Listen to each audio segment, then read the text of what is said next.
வட இந்தியாவிலே மிக பழமையான கல்வெட்டு அசோகர் கல்வெட்டு. ஒரு கும்பல் வந்துட்டு அசோகர் தான் இந்தியாவிலே சிறந்த அரசர், புத்தம் தான் சிறந்த மதம்னு சொல்லிட்டு சுற்றிக்கிட்டு இருப்பாங்க. அவங்கெல்லாம் அசோகர் எழுதின கல்வெட்டை படித்து பார்த்தாங்களா, இல்லை அசோகர் கல்வெட்டு வச்சிருக்காருன்னு தெரியுமான்னு தெரியாது.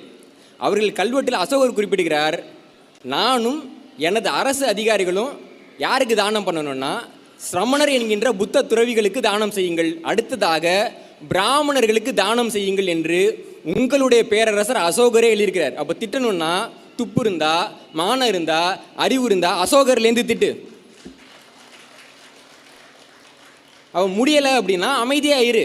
அப்போ ஏன் தானம் கொடுத்தாங்கன்னா, பிச்சை எடுக்கக்கூடியவர்களுக்கு, தானம் கேட்கக்கூடியவர்களுக்கு தானம் கொடுக்கப்படும். அது அசோகராக இருந்தாலும் கொடுப்பார், ராஜராஜ சோழனாக இருந்தாலும் கொடுப்பார். ஏன் திப்பு சுல்தான் ஒரு இஸ்லாமிய அரசர். இன்னைக்கு எல்லாம் சொல்லிக்கிட்டு இருக்காங்க, திப்பு சுல்தான் வந்து இஸ்லாமிய வெறியருங்கிற ஒரு பிரச்சாரம் முன்னெடுக்கப்படுகிறது.